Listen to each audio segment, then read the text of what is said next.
ayat 1 sampai ayat yang ke-6. Kejadian pasal 16 ayat 1 sampai ayat yang ke-6. Kita akan baca. Saya akan baca ayat yang ganjil dari tema. Ibu-ibu semua baca ayat yang genap. Nanti di ayat 6 kita akan baca bersama-sama. Demikian firman Tuhan. Sudah dapat semuanya? Hagar dan Ismail. Adapun Sarai, istri Abram itu tidak beranak. Ia mempunyai seorang hamba perempuan, orang Mesir, Hagar namanya.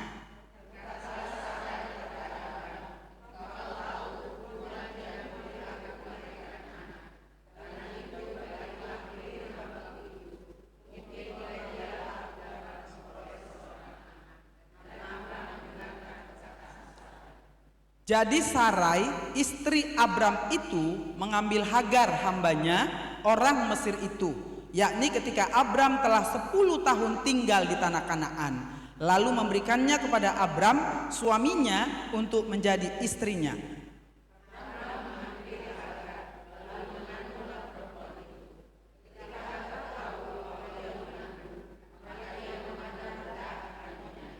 Lalu berkatalah Sarai kepada Abram, penghinaan yang kuderita ini adalah tanggung jawabmu. Akulah yang memberikan hambamu ke pangkuanmu, tetapi baru saja ia tahu bahwa ia mengandung, ia memandang rendah akan aku. Tuhan kiranya yang menjadi hakim antara aku dan engkau sama-sama. Kata Abram kepada Sarai, hambamu itu di bawah kekuasaanmu.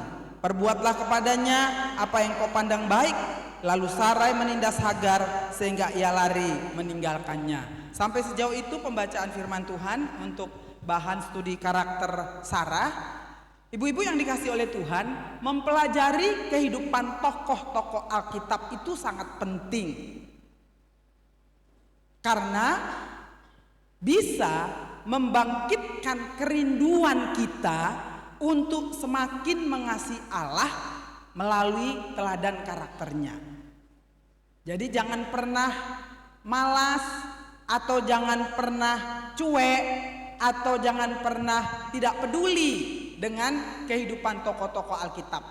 Itu sangat membantu kita untuk mengenal diri kita melalui tokoh-tokoh yang kita baca, dan akhirnya kita bisa mengerti karakter mereka. Karakter pasti ada kelemahan dan kelebihannya. Tidak ada manusia yang sempurna, ada kekuatan dan ada kelemahannya. Tapi ingat, kalaupun itu kelemahannya, bukan berarti kita tidak bisa belajar dari kelemahan. Dari dua-duanya kita bisa belajar, baik itu dari kekuatannya maupun dari kelemahan si tokoh itu, supaya kita bisa semakin membentuk atau kita semakin belajar bagaimana seharusnya sebagai orang-orang yang sudah diselamatkan memiliki karakter yang Tuhan kehendaki. Biasanya dengan mempelajari karakter orang lain itu dapat menarik pelajaran berharga untuk diterapkan dalam kehidupan kita. Jadi jangan lost begitu saja. Ya, sudah belajar, kita kagum, berhenti di kekaguman. Itu yang selalu saya perhatikan. Kita kagum sekali dengan Abraham, kita kagum sekali dengan Paulus, tapi berhenti di kekagumannya. Kenapa kita tidak belajar? Kenapa dia bisa seperti itu? Kan itu yang mau kita tangkap. Kenapa bisa dia seperti itu? Kenapa Abraham misalnya disebut bapak beriman? Kenapa misalnya Paulus luar biasa, bisa dikatakan hampir sempurna seperti teladan Yesus di dalam memberikan hidupnya bagi Tuhan? Nah, harusnya kan kita belajar, kok bisa ya dia seperti itu? Jadi bukan hanya menyatakan, ih luar biasa dia ya, hebat kali hidupnya. Tidak hanya sampai di sana. Jadi ibu-ibu yang dikasih oleh Tuhan, meneladani yang baik dan membuang yang tidak baik, itu yang harus kita ambil. Karena pasti sekali lagi ada kekurangan dan kelemahan seseorang. Selama dia dikatakan manusia, maka tidak ada yang sempurna. Karena firman Tuhan menyatakan semua orang telah berbuat dosa dan telah kehilangan kemuliaan Allah. Jadi tidak ada satu orang pun dari mulai manusia pertama, baik itu Abraham, bapak-bapak orang beriman, maupun Daud kemudian, dan kehidupan para rasul lainnya. Kalau kita mau belajar baik-baik, tidak ada mereka yang sempurna. Tetapi setelah mereka bertemu dengan Tuhannya, setelah mereka menikmati pengampunan dan keselamatan yang dari Tuhan, maka itulah titik balik seseorang untuk melakukan perubahan-perubahan di dalam hidupnya. Belajar tentang karakter Sarah berarti kita sedang belajar mengenal pribadinya, yang diharapkan menjadi teladan bagi kita.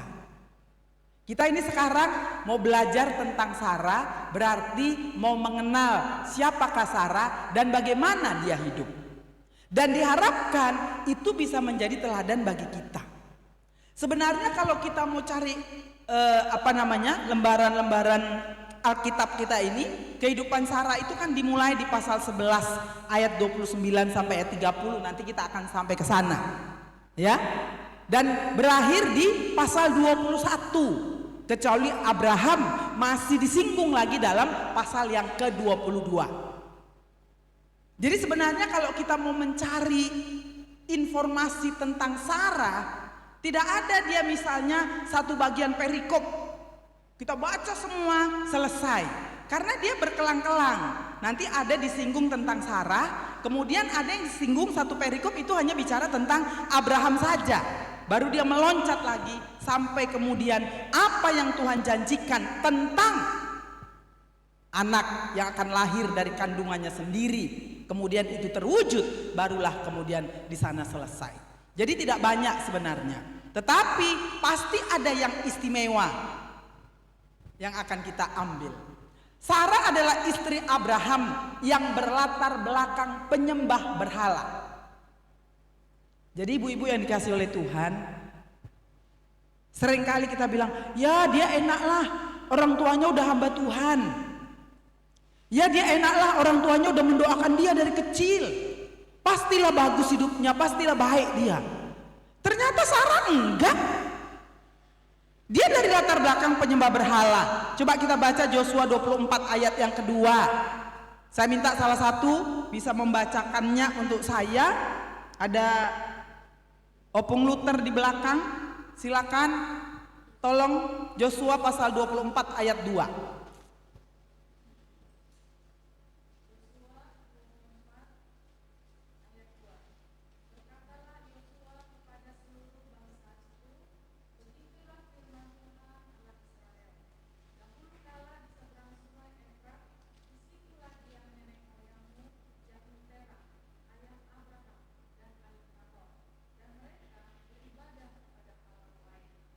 Ya, jadi Sarah dan suaminya Abraham itu adalah berlatar belakang tidak mengenal siapakah Allahnya Israel, tidak mengenal siapakah Allah yang benar, tidak mengenal siapakah Allah pencipta langit, bumi, laut dan segala isinya.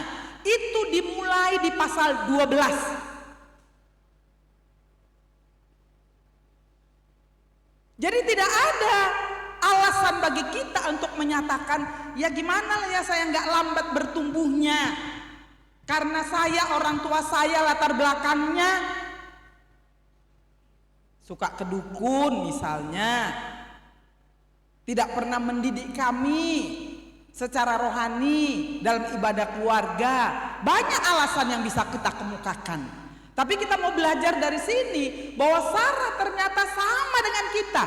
Tidak ada kelebihannya, bahwa dia punya latar belakang dari orang yang tidak mengenal siapakah Allah yang benar itu. Sama seperti kita, sebelum kita mengenal Kristus di dalam hidup kita, kita sama tidak mengenal siapakah Allah yang benar itu di dalam hidup kita. Kehidupan tentang Sarah dimulai dari sesuatu yang sangat tidak enak sebetulnya. Dimulai dengan sesuatu yang sangat sakit, dimulai dari sesuatu yang sangat, ya bagi kita udahlah gak akan ada harapannya. Karena dimulainya di ayat yang ke-29 sampai ayat yang ke-30 itu dinyatakan seperti ini. Saya baca untuk kita. Abram dan Nahor kedua kedua-duanya kawin. Nama istri Abram ialah Sarai dan nama istri Nahor ialah Milka, anak Haran ayah Milka dan Yiska. Ayat 30. Sarah itu mandul, tidak mempunyai anak. Enak gak sih sejarah hidup seseorang dimulai dengan yang negatif? Enak gak? Sarah itu mandul, gak punya anak.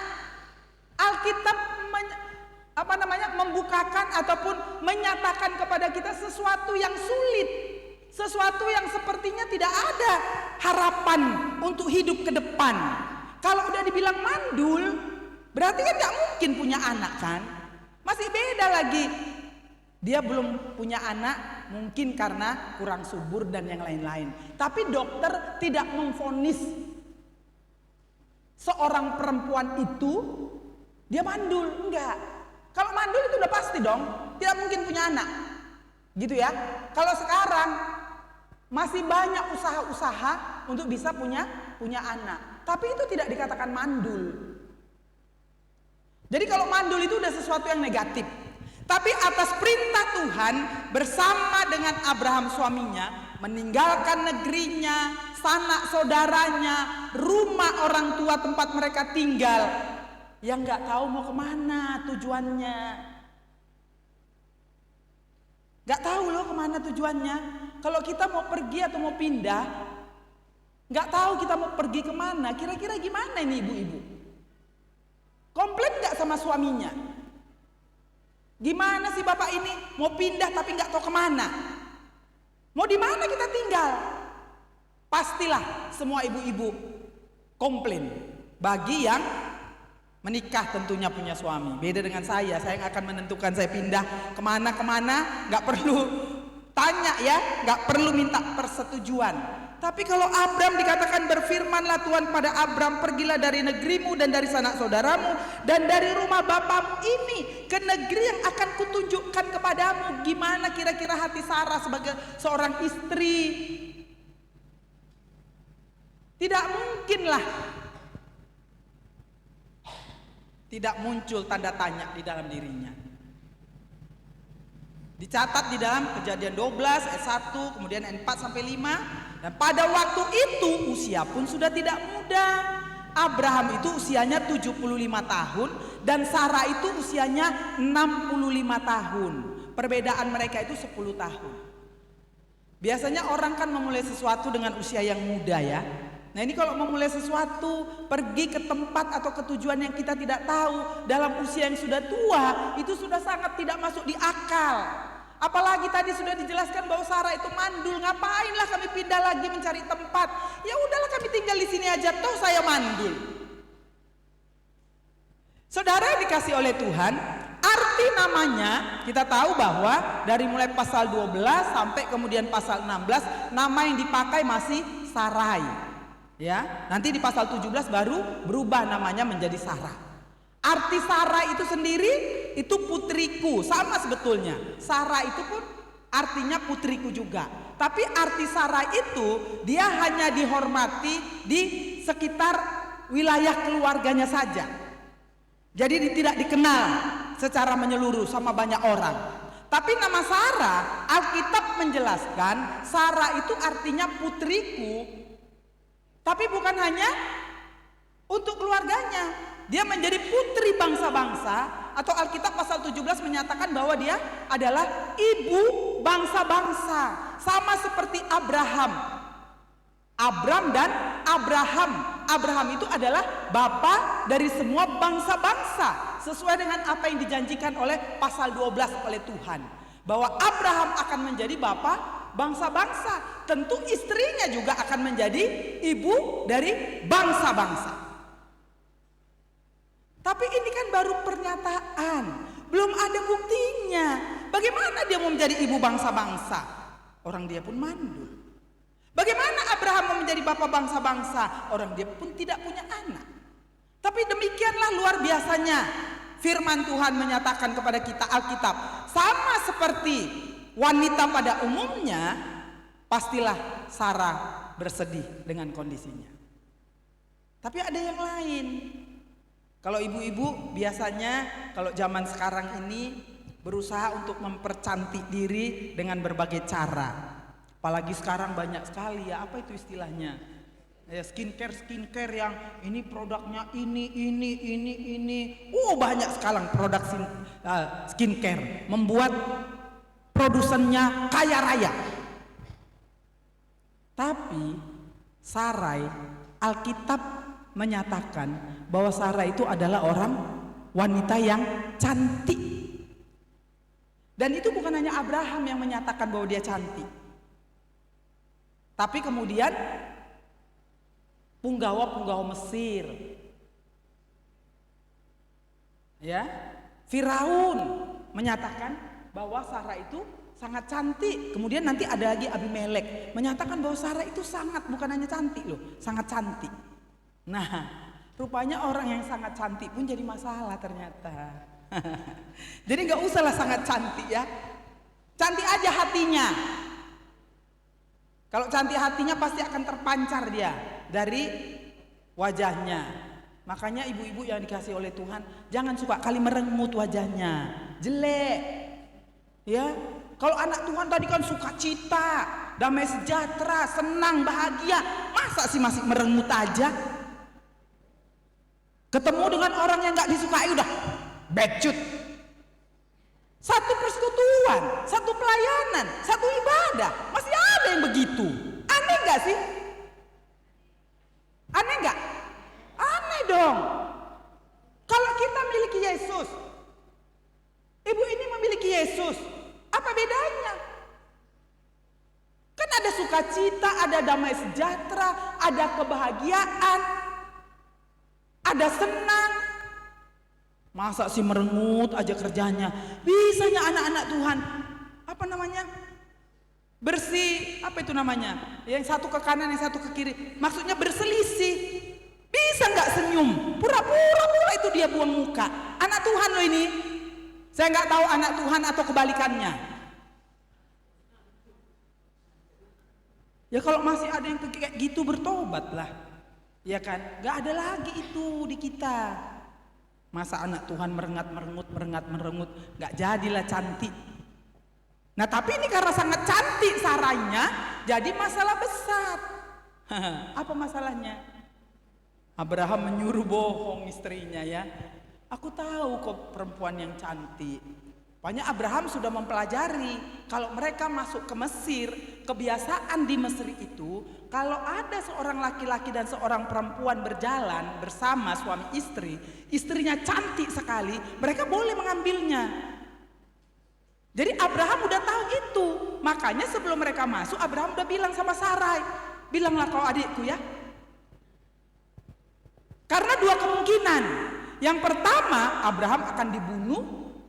Dan yang kedua, Sarai akan dijadikan istri ataupun gundiknya. Tapi kan gak ada berbohong itu baik kan? Gak ada berbohong untuk kebaikan kan? Tetap salah kan? Tetap salah. Ya. Begitu juga nanti kita lihat di pasal 20, waktu dia ketemu sama siapa? Abimelek. Abraham pun bilang sama Abimelek, dia bukan istriku tapi dia adikku. Kemudian bencana Tuhan datangkan baik itu kepada Firaun maupun kepada Abimelek. Tuhan luar biasa melindungi Sarai dalam perjalanan imannya sehingga dia tidak terjatuh dan tidak terjebak meskipun itu kesalahan suaminya sendiri. Akhirnya karena janji Tuhan bahwa Sarai akan menjadi seorang ibu dari seorang anak yang sudah Tuhan janjikan, itu pasti akan Tuhan genapkan. Jadi Sarai tidak jadi istrinya Firaun. Meskipun sudah sempat diambil, dikembalikan, inilah istrimu. Ya, kemudian Abimelek juga katakan kepada Abraham, inilah istrimu. Wah, kayak ngasih apa aja ya. Nah, kita akan belajar sekarang melihat kekuatan karakter Sarah. Yang pertama,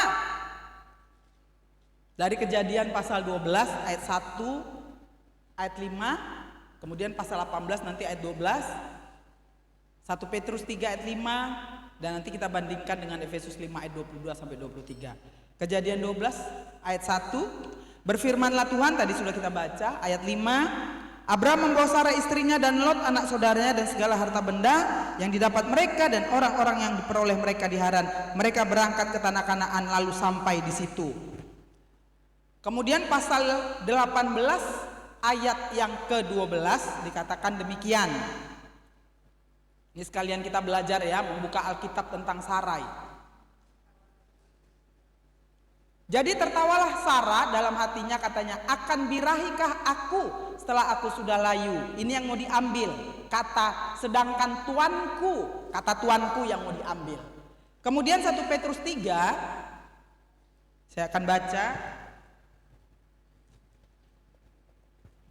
Untuk yang pertama ini kira-kira karakter Sarah kekuatannya itu di mana ya? 1 Petrus 3 ayat yang ke-5 dan ke-6. Sebab demikianlah caranya perempuan-perempuan kudus dahulu berdandan, yaitu perempuan-perempuan yang menaruh pengharapannya kepada Allah. Mereka tunduk kepada suaminya, sama seperti Sarah taat kepada Abraham dan menamai dia tuannya. Jadi Sarah itu dia adalah wanita yang taat kepada suaminya. Tadi kita sudah katakan, sudah singgung di pasal 12 tadi. Ketika Abraham mendapatkan perintah dari Tuhan, pergilah. Gak ada di situ dijelaskan bahwa Sarah menolak atau Sarah komplain.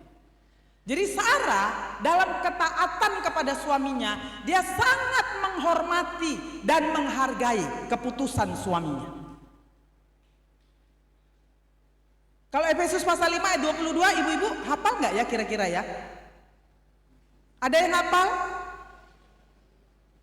Hai istri-istri? Iya. Masa sih nggak hafal?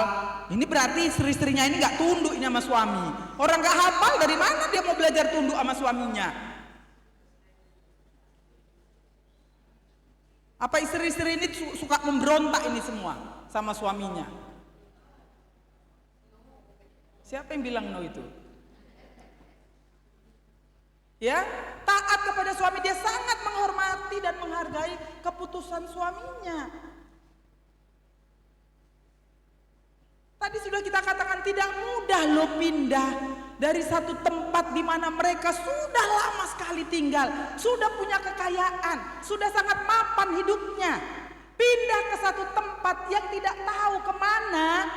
Memang dikatakan di ayat 5, Abraham membawa Sarai istrinya dan Lot sanak saudaranya dan segala harta benda yang didapat mereka dan orang-orang yang diperoleh mereka di Haran. Tapi kan harta benda tidak bergerak, kira-kira bisa gak dibawa? Gak mungkin harta benda tidak bergerak bisa dibawa. Tapi dia tetap menghormati apa yang menjadi keputusan suaminya.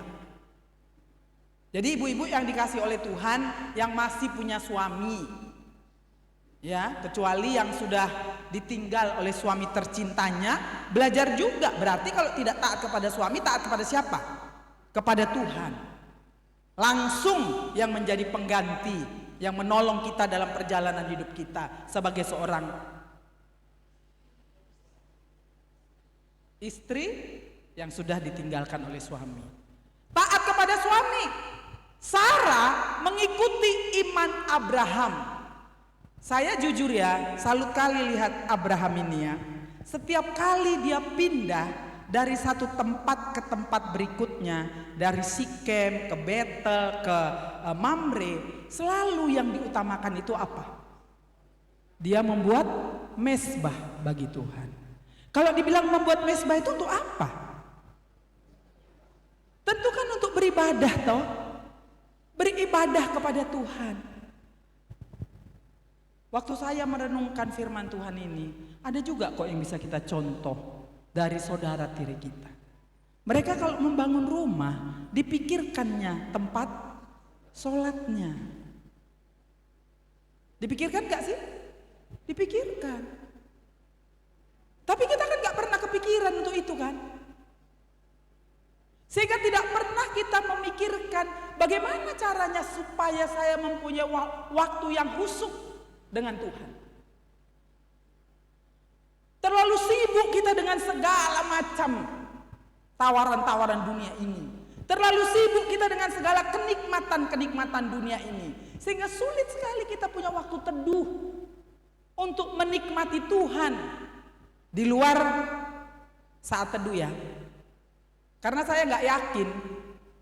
Kalau saya sih mungkin karena saya tidak punya suami, tidak punya anak, ya saya bisa mengatur waktu teduh saya sendiri. Tapi kalau ibu-ibu kan mau masak sarapan suami, mau masak bontot anak-anak, mau ke sana, mau ke sini, mau ngantar anak-anak sekolah, pastilah sangat kurang beribadah pribadinya dengan Tuhan. Tapi itu yang dilakukan oleh Abraham. Dan itu diikuti oleh Sarai istrinya. Tidak pernah dia komplain, ngapain sih tiap pindah ke satu tempat buat mesbah, tiap pindah ke satu tempat buat mesbah, nggak ada itu. Karena bagi mereka setelah Abraham mendapat perintah dari Allah yang benar itu, dia langsung tunduk, dia langsung taat tanpa bertanya apapun. Dan Sarah mengikutinya. Yang paling diutamakan mereka adalah mesbah bagi Tuhan. Seberapa penting bagi kita untuk menikmati persekutuan pribadi dengan Tuhan. Seberapa penting bagi kita untuk menikmati Tuhan dalam kehidupan kita. Baik itu penyembahan secara pribadi, berdoa secara pribadi, merenungkan firman Tuhan secara pribadi. Seberapa penting itu bagi kita. Emang kita cukup kuat menghadapi dunia ini? Memang kita cukup hebat menghadapi orang-orang di sekitar kita, menghadapi orang-orang yang ada di dalam gereja kita, menghadapi suami dan anak-anak kita. Ibu-ibu yang dikasih oleh Tuhan, saya selalu yang menyatakan, tolonglah tunjukkan identitasmu yang sebenarnya. Dalam persekutuan orang percaya seperti ini, apalagi dalam gereja, tunjukkan identitasmu yang sebenarnya. Apa identitas kita yang sebenarnya? Kita ini adalah orang yang sudah ditebus oleh Tuhan. Kita ini adalah anak Tuhan. Kita ini adalah orang yang sudah menikmati pengampunan Tuhan. Dan satu lagi, bagi kita orang yang sudah di dalam Kristus, kita ini adalah warga kerajaan sorga. Kok bisa sama kita dengan orang-orang yang belum memiliki keyakinan akan sorga dalam hidupnya? Warga kerajaan sorga harus berbeda dengan warga dunia ini. Warga kerajaan surga harus beda dengan warga gereja yang belum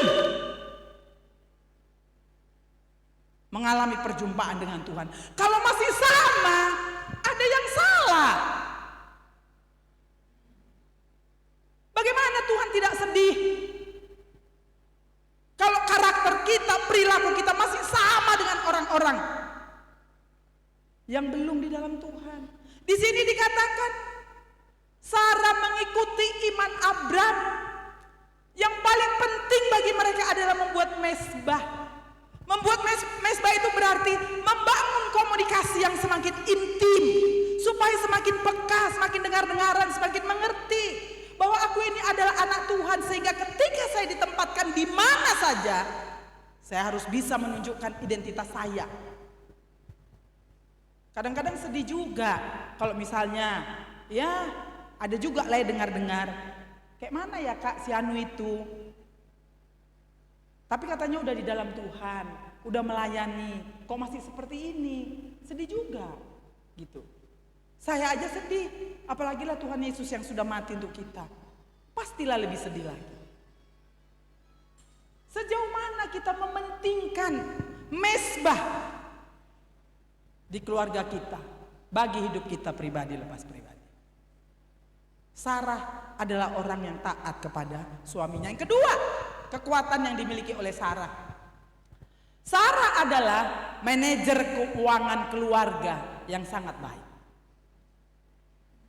Kejadian 13 ayat 2 dan ayat 6 dikatakan, adapun Abraham sangat kaya, banyak ternak perak dan emasnya. Ayat 6, tetapi negeri itu tidak cukup luas bagi mereka untuk diam bersama-sama, sebab harta milik mereka amat banyak sehingga mereka tidak dapat diam bersama-sama. Sangat kaya loh mereka, banyak kali hartanya. Tapi kalau dia boros, mungkin gak sih jadi kaya? Kan gak mungkin ya kalau dia sangat boros. Tapi meskipun Sarah kaya dengan Abraham, Bapak Ibu yang dikasih oleh Tuhan, pernah nggak baca kalau mereka itu tinggal di satu rumah ini gitu? Mereka tinggal di mana? Di kemah-kemah. Kemah itu apa sih? Rumah sederhana, itu tempat tinggal pengembara ya, karena memang mereka mengembara kan sampai nanti ke tujuan akhir. Tapi dari satu tempat karena kekayaannya, bisa nggak sih mereka buat rumah? Ya bisa, orang di sini jelas sekali Alkitab. Adapun Abraham sangat kaya, dan bahkan karena kekayaannya negeri itu tidak cukup luas bagi mereka untuk tinggal bersama-sama dengan Lot. Luar biasa kekayaannya. Tapi mereka hidupnya sederhana sekali, tinggal di kemah-kemah. Nanti kalau ibu baca Kejadian 12 ayat 8, Kejadian 13, 18, 18 ayat 1 sampai dan 9, dan kemudian dalam tulisan Ibrani menuliskan dalam Ibrani 11 ayat 9, Ibrani 11 ayat 9, mereka tinggal di kemah. Nggak ada dibilang tinggal. Jadi sejak Tuhan memberikan perintah di pasal 12 ayat 1 itu untuk meninggalkan rumah bapaknya, tempat tinggal mereka, belum pernah mereka tinggal di satu rumah yang permanen, tapi selalu tinggal di kemah-kemah.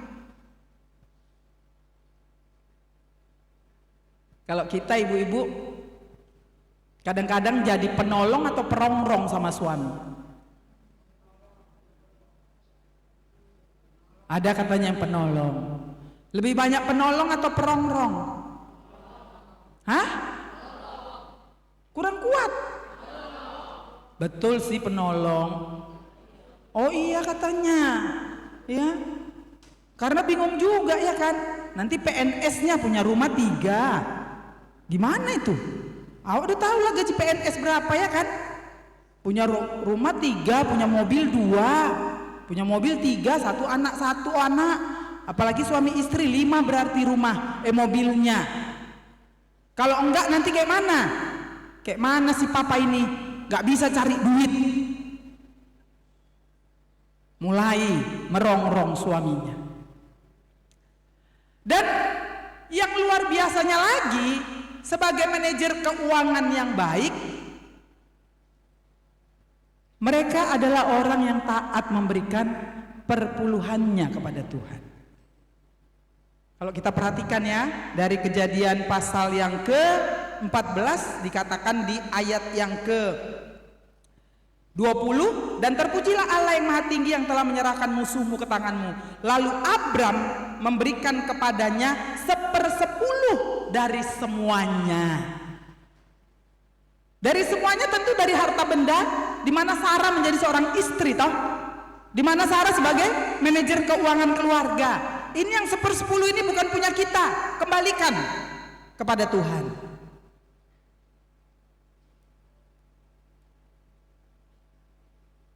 Kita kalau udah bicara soal uang, kalau berbicara tentang persepuluhan, susah kali bertobat ya. Saya nggak tahu juga itu kenapa ya. Seakan-akan uang itu semua milik kita, kita kepit kuat-kuat. Jangan nanti bocor. Bocornya luar biasa. Tuhan tegurlah lewat penyakit, ya. Tuhan tegurlah lewat masalah anak-anak yang harus membutuhkan uang banyak. Tuhan tegur banyaklah cara Tuhan. Sebenarnya itu bagian dari kasih sayang Tuhan untuk membentuk kita supaya kita bertobat gitu. Jadi ibu-ibu yang dikasih oleh Tuhan, sudah menjadi manajer keuangan keluarga yang baik, menjadi perongrong atau penolong, atau ibu, wanita, istri yang mengelola keuangan dengan sehat, sangat sehat. Saya nggak tahu di mana posisi kita. Saya pernah diundang melayani di alumni karena dampak dari COVID, mereka banyak yang di PHK kemudian mencari pekerjaan baru. Setelah mereka mendapatkan pekerjaan baru, mereka sendiri yang minta tema itu. Tentu kita sampaikan sesuai dengan prinsip firman Tuhan. Akhirnya setelah selesai berkhotbah, ada banyak mereka kemudian yang merapat ke saya. Boleh sharing Kak? Boleh. Apa itu? Mulailah semua cerita. Gimana saya Kak? Kami nggak pernah lagi loh Kak kasih perpuluhan sama Tuhan. Saya tanya kenapa? Karena sudah ambil rumah kredit, ambil mobil kredit. Jadi membayar itu aja mereka sudah susah. Kalau dikasih lagi Kak perpuluhan, kami makan apa? Kalau belum mampu ya nggak usah diambil lah ya kan. Ngapain kita punya rumah, punya mobil kalau akhirnya apa yang menjadi hak Tuhan kemudian kita colong. Itu kan sudah lebih menyakitkan hati Tuhan dan lebih menyusahkan kita, pasti tidak akan ada damai sejahtera. Jadi kalau kita ini yang masih belum taat kasih sama Tuhan perpuluhan, ingat loh ya, perpuluhan itu bukan suka-suka. Ada juga saya dengar kasih perpuluhan suka hatinya. Ku kasihlah 1 juta sama PDPA. Ini nanti 500.000 untuk orang sakit. Itu beda. Itu masih ada diakonia lagi, masih ada lagi dana untuk misi. Masih beda-beda toh kantong-kantongnya. Tapi sering kali mendengar, tapi tidak juga taat kepada Tuhan. Mari kita belajar untuk menjadi wanita manajer keuangan yang baik dalam kehidupan rumah tangga. Yang ketiga, karakter Sarah dari Kejadian 18 ayat 6. Dikatakan demikian.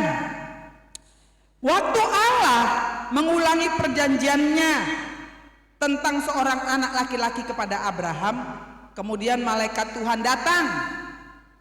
Ketika ia mengangkat mukanya, ia melihat ayat 2 pasal 18, melihat 3 orang berdiri di depannya. Sesudah dilihatnya mereka, ia berlari dari pintu kemahnya, menyongsong mereka, lalu sujudlah ia sampai ke tanah. Itu tentang Abraham, serta berkata, Tuanku, jika aku telah mendapat kasih Tuanku, janganlah kiranya lampaui hambamu ini. Biarlah diambil air sedikit, basuhlah kakimu, dan duduklah beristirahat di bawah pohon ini. Biarlah ku ambil sepotong roti, dan selanjutnya ayat 6. Lalu Abraham segera pergi ke kemah, mendapatkan Sarah, serta berkata, segeralah ambil 3 sukat tepung yang terbaik, remaslah itu dan buatlah roti bundar. Keluarga ini adalah keluarga yang ramah, wanita yang ramah, yang selalu membuka pintu rumahnya bagi orang lain.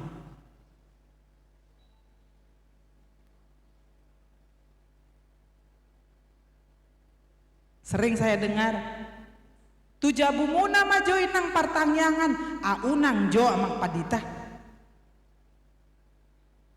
Anope 3 bulan naik. Di rumahmu lah dulu ya persekutuan kita, kelompok kecil kita. Aduh janganlah ya, kita cari aja tempat yang lain.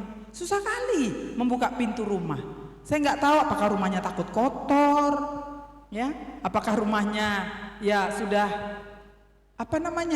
sangat sulit untuk disentuh karena banyaknya barang-barang mewah di situ. Ini nggak apa-apa lah ya nyebut nama ya. Kalau di sini Ibu Tobing bisa menjadi contoh dari mulai di Setuntung sampai sekarang. Mau jam berapa aja Ibu datanglah. Selalu buka pintu rumah untuk keluarga dan untuk orang lain yang mau datang. Apa saja di rumahnya itu mau dimakan, makan aja. Kalau nggak ada, goreng telur sendiri pun boleh, masak sayur sendiri pun boleh. Nggak ada larangan di situ. Itu bisa jadi contoh. Jadi artinya mereka ataupun Sarah yang kita pelajari ini selalu siap untuk membuka pintu. Bukan hanya buka pintu rumah loh. Apa katanya tadi? Abraham bilang, pergilah. Kemudian yang dilakukan Abraham apa? Setelah Sarah itu siapkan snack dulu rotinya. Baru kemudian Abraham bilang, lalu berlarilah Abraham kepada lembu sapinya. Ia mengambil seekor anak lembu yang empuk dan baik dagingnya dan berikannya kepada seorang bujangnya. Lalu orang ini segera mengolahnya. Kemudian diambilnya dadi dan selanjutnya dikatakan dan ia berdiri dekat mereka di bawah pohon pohon itu sedang mereka makan. Jadi sebelum ada makanan beratnya, dikasih duluan snack, dikasih dulu air minumnya. Jadi 2 kali menghidang sebetulnya, nggak langsung makanan berat. Siapa kita, ibu-ibu?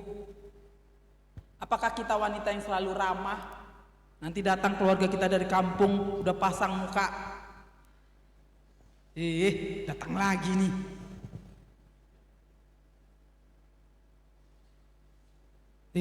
Datang lagi.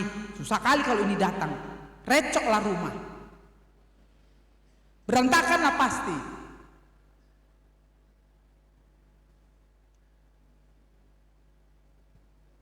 Gimana sih kita? Kira-kira kalau datang anggota keluarga,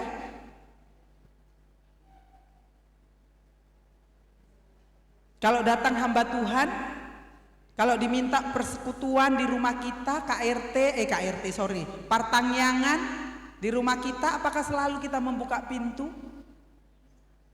Ibu-ibu ada boleh satu yang menolong saya, baca dulu Ibrani 13 ayat 2.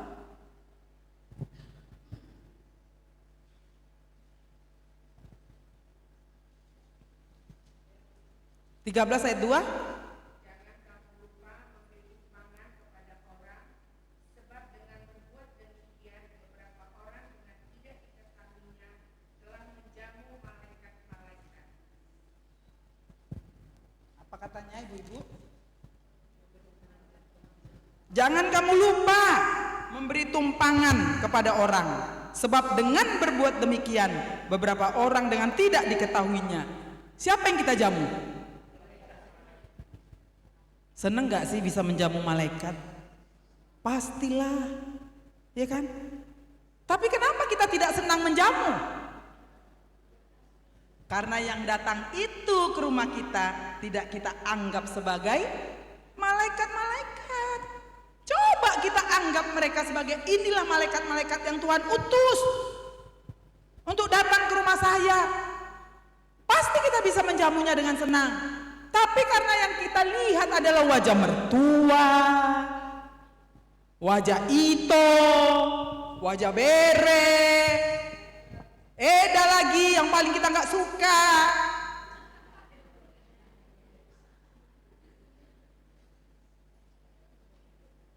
Belajar dari kekuatan yang dimiliki oleh Sarah. Yang keempat, ibu yang dikasih oleh Tuhan, Sarah itu ternyata wanita yang kuat dan beriman.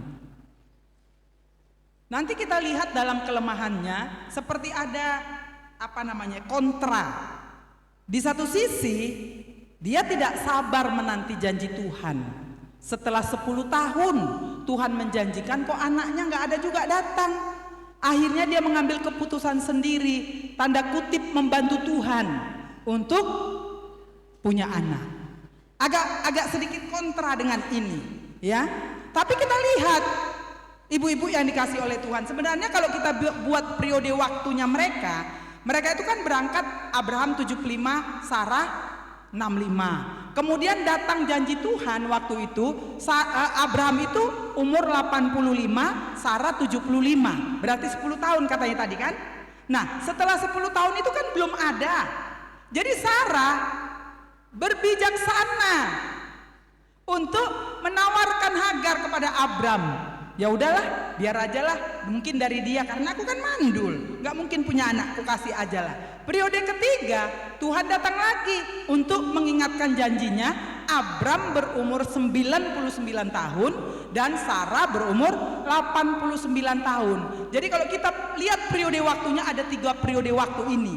Sampai kemudian setelah malaikat datang di usia 99 itu, tahun depan katanya, memang tahun depanlah kemudian Sarah melahirkan di umur 90 tahun dan Abraham 100 tahun.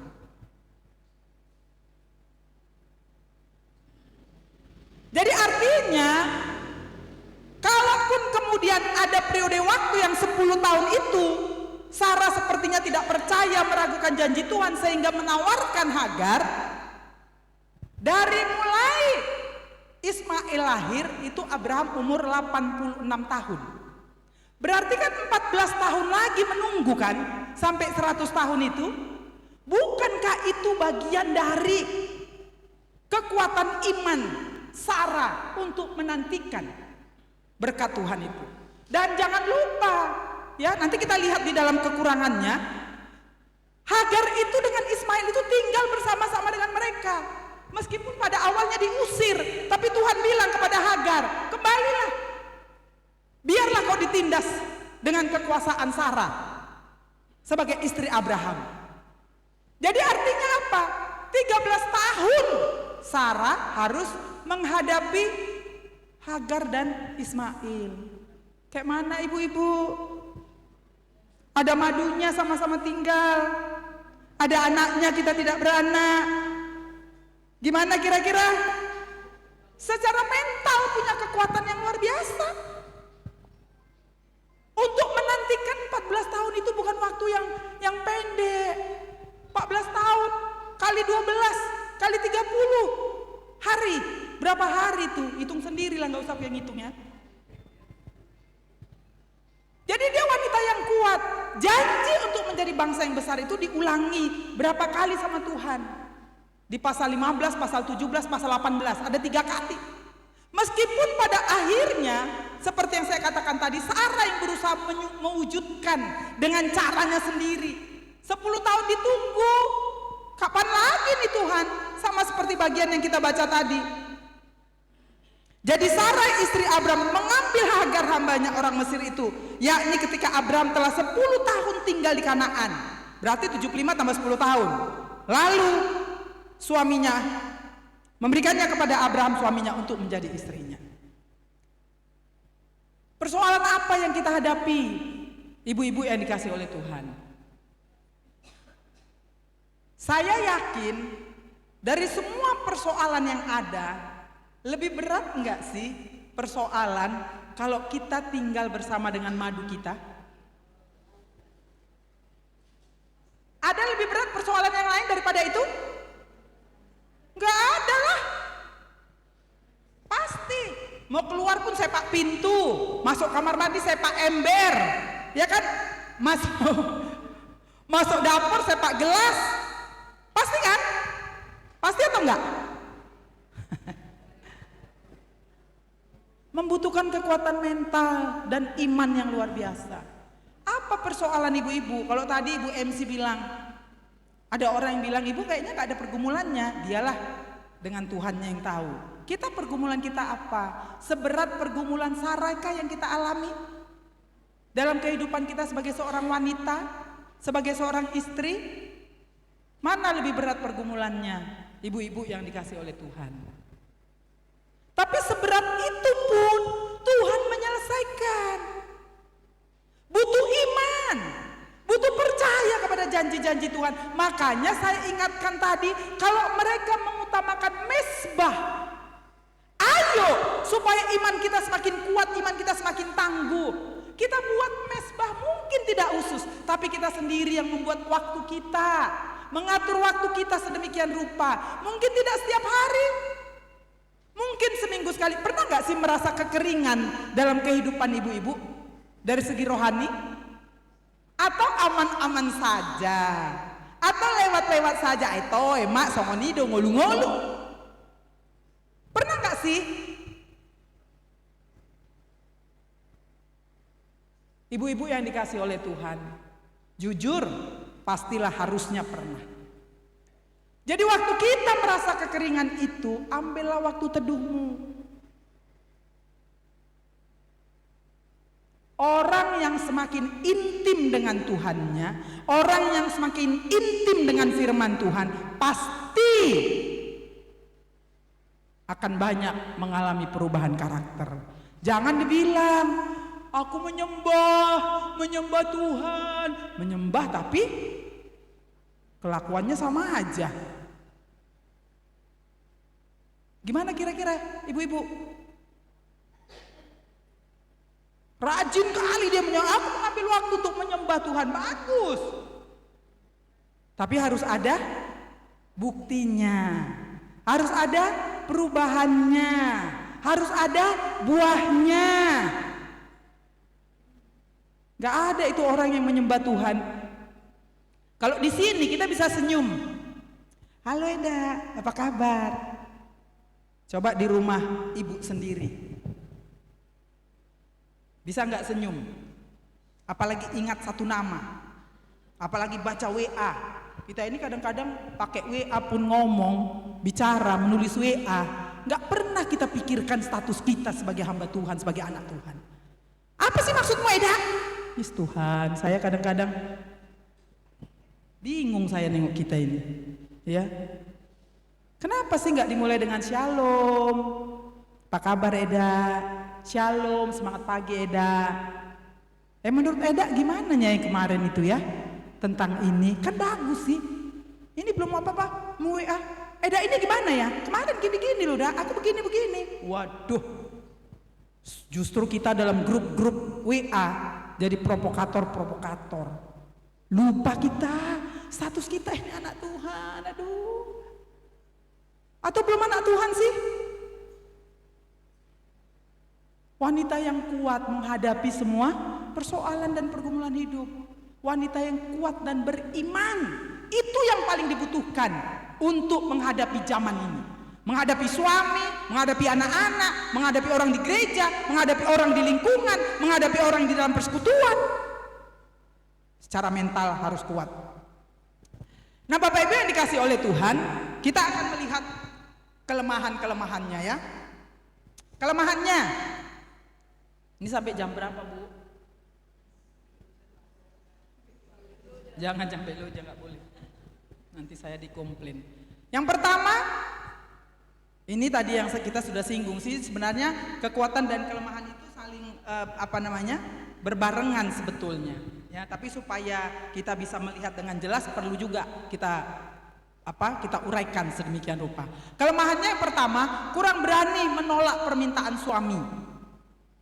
Itulah yang kita nyatakan tadi, kebohongan untuk menyatakan bahwa dia istrinya, baik itu terhadap Fir'aun maupun terhadap Abimelek. Ya, jadi kurang berani menolak permintaan suami. Memang di satu sisi dia tunduk kepada suaminya, menghormati keputusan suaminya, tapi adanya sebenarnya waktu-waktu tertentu di mana kita harus bisa lebih bijaksana untuk menyatakan, "Pa, ini nggak boleh dilakukan." Jangan kalau sesuatu itu menguntungkan, ya nggak apa-apa lah Pak. Kalau yang menguntungkan boleh kompromi, tapi kalau yang tidak menguntungkan tidak perlu kompromi, janganlah ya. Yang menguntungkan pun sepanjang itu tidak sesuai dengan prinsip kebenaran, ya janganlah. Kalau kita mau maju, kecuali kalau kita tidak mau maju. Kalau kita mau maju, tentu kita harus semakin belajar. Itu dikatakan dalam Kejadian pasal 12 tadi kita sudah singgung. Yang kedua, kelemahannya, dia kurang konsekuen juga, kurang beriman ya. Kurang beriman tadi sudah saya katakan juga, ketika dia menawarkan Hagar. Memang bisa juga kita bilang ya, wajarlah 10 tahun. Tapi dari pandangan Tuhan gak ada yang wajar. Kalau disuruh menunggu ya menunggulah, gitu ya. Jangan sok-sok lebih bijaksana. Udah 10 tahun, udahlah. Kalau itu pun nanti lahir, kan anak kandung Abraham juga.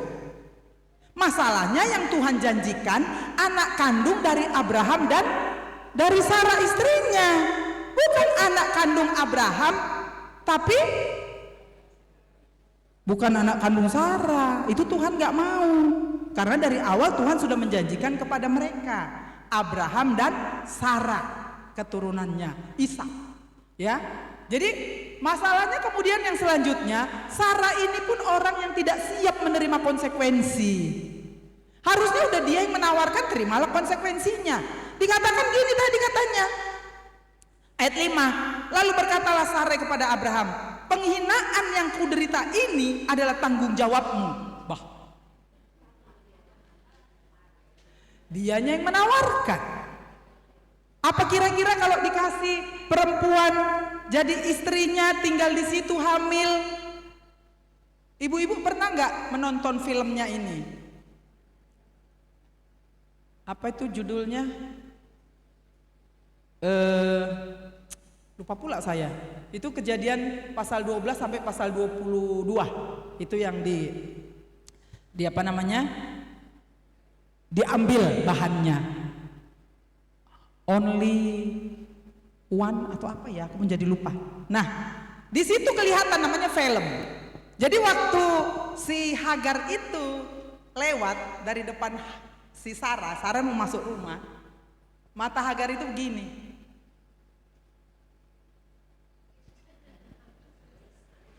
Gitu, ya, hebat juga itu memang sutradaranya itu. Begitulah cara memandang. Sama, masih ingat Hana dan Penina? Selalu menyakiti. Ya pastilah, orang kau mandul nggak punya anak. Aku punya anak nih loh, di perutku ini ada. Pastilah, nggak mungkin nggak. Dia nggak siap dengan konsekuensi itu. Makanya dibilangnya sama suaminya, penghinaan yang kuderita ini adalah tanggung jawabmu. Kan ayat 4 akhirnya kan dikatakan ya, maka ia memandang rendah akan nyonyanya. Ya rendahlah, nih aku yang bisa kasih anak untuk suamimu, kan gitu ya.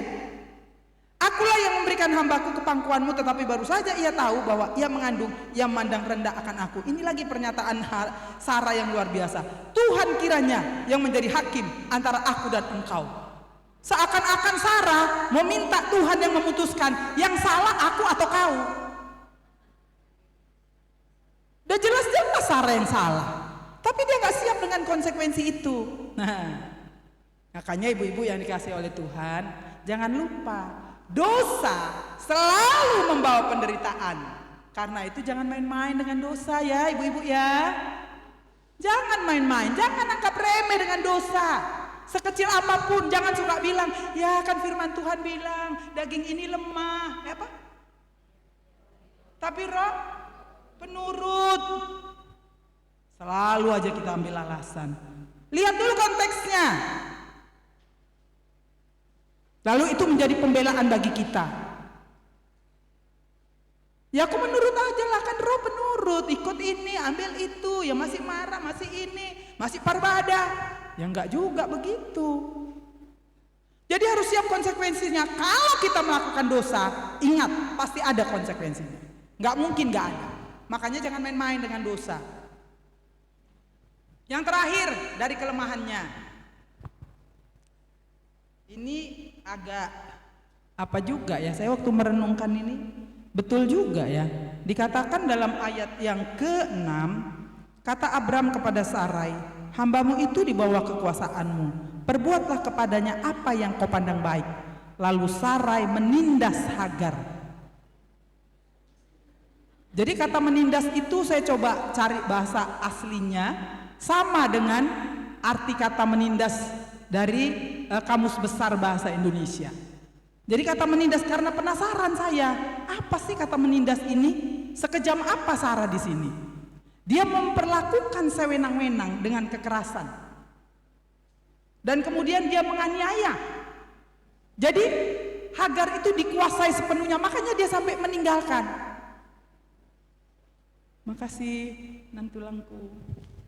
Lete godang. Jadi yang ketiga kelemahannya, Sarah ini egois dan kejam. Jadi adanya satu periode waktu kita bisa mengalami kondisi yang seperti ini. Bagaimana tidak kejam kalau sampai dia menindas? Dengan arti kata menindas yang sesungguhnya. Dan luar biasanya lagi dikatakan waktu dia pergi, ayat 9, lalu malaikat Tuhan itu berkata kepada Hagar, kembalilah kepada nyonyamu, biarkanlah engkau ditindas di bawah kekuasaannya. Lagi malaikat Tuhan itu berkata, aku akan membuat sangat banyak keturunanmu sehingga tidak dapat dihitung karena banyaknya.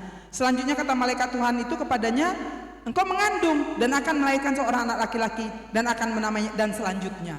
Dan memang kan kemudian di pasal yang ke-21 dikatakan ayat yang ke-8, setelah Ishak lahir, bertambah besarlah anak itu dan ia disapih. Ayat yang ke-10, 9, Pada waktu itu Sarah melihat bahwa anak yang dilahirkan Hagar, perempuan Mesir itu bagi Abraham, sedang main dengan Ishak anaknya sendiri. Berkatalah Sarah kepada Abraham, usirlah hamba perempuan itu beserta anaknya, sebab anak hamba ini tidak akan menjadi ahli waris bersama-sama dengan anakku Ishak. Jadi dari situ bisa kita katakan seperti yang saya jelaskan tadi, bahwa Hagar itu sama Ismail tetap tinggal bersama dengan mereka. Sampai kemudian inilah setelah Ishak lahir, setelah besar, baru kemudian Sarah minta supaya Abraham mengusir. Kejam gak sih? Ini udah KDRT nih sebetulnya. Kalau bicara soal hukum sekarang, KDRT itu kan nggak hanya antara suami dan istri, ya kan? Kita kaum ibu pun dengan ART kita. Siapa yang punya ART di sini? Ada yang punya ART yang membantu di rumah kita? Bagaimana kita memperlakukan mereka? Kalau salah sedikit dimarahi, ya. Kalau kita lihat, kita dengar luar biasa perlakuan nyonya tuan rumah terhadap ART-nya. Ingat, kita ini adalah hamba-hamba Tuhan, wanita-wanita yang sudah mengerti dan memahami arti keselamatan yang sesungguhnya.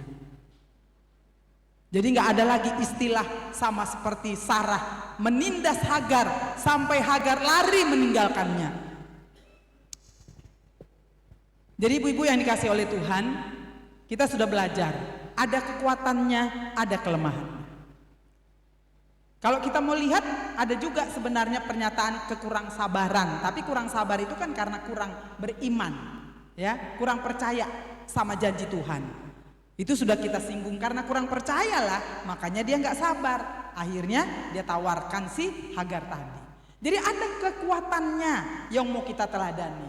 Tapi ada juga kelemahannya yang dimana kita bisa belajar. Oh, rupanya kalau egois dan kejam itu gak boleh. Oh, rupanya kalau saya itu kurang berani menolak permintaan suami, kalau itu tidak sesuai dengan prinsip kebenaran, saya harus menyampaikannya. Oh, kalau saya kurang beriman, harus siap dengan konsekuensinya. Tapi belajarlah supaya mengimani apa yang Tuhan janjikan. Saya nggak tahu apa janji Tuhan yang sedang kita nantikan sekarang. Untuk suami yang belum hatinya terbuka kepada Tuhan, untuk anak-anak yang belum juga mau atau orang tua nggak peduli. Sorry, mungkin ini perlu juga saya singgung. Ibu-ibu yang dikasih oleh Tuhan, saya nggak tahu ya. Saya selalu bilang begini, ini kan kalau generasi kita ini, ibu-ibu lah saya bilang ya, orang yang mau belajar firman Tuhan. Ibu yakin nggak bahwa anak-anak ibu kemudian adalah orang-orang yang mau belajar mencintai Tuhan? Tapi kenapa kita tidak mengantarkan mereka? Ada anak sekolah minggu di sini, ada siswa remaja, ada pemuda mahasiswa, ada kaum bapak.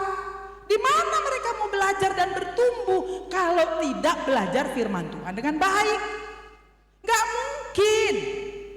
Makanya saya selalu berpikir gini ya dalam doa saya, apakah setelah kita kemudian nggak ada lagi yang bisa melanjutkan kehidupan beriman yang pernah kita miliki oleh anak-anak kita?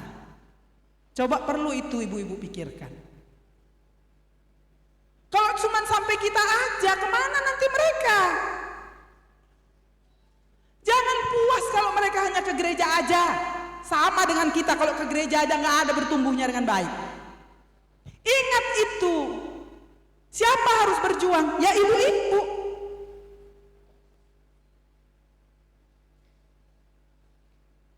Kita sudah lihat itu kekuatannya sekali lagi dan kelemahannya. Belajar dari karakter Sarah, kesimpulan.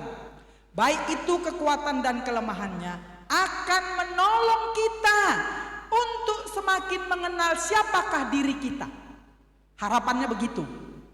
Ya, melalui kekuatan dan kelemahan itu kita akan semakin mengenal siapakah diri kita sendiri dibandingkan dengan apa yang sudah kita pelajari, kita dengar hari ini. Semakin mengenal karakter-karakter yang kita miliki. Karakter apa yang harus dibuang? Karakter apa yang harus saya perjuangkan untuk semakin berkenan kepada Tuhan?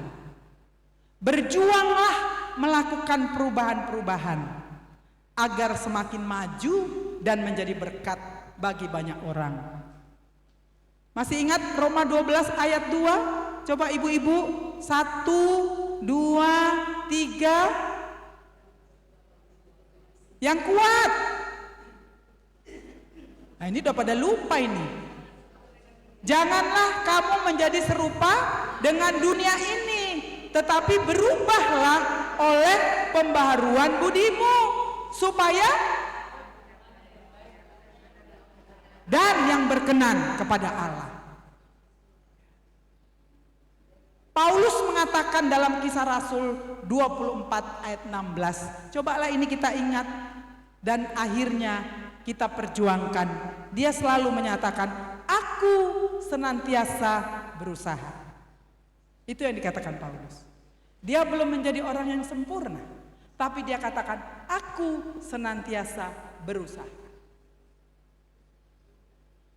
untuk menjadi berkenan kepada Tuhan. Biarlah firman Tuhan tentang studi karakter Sarah bisa memberkati kita semuanya. Kita tunduk kepala, kita berdoa.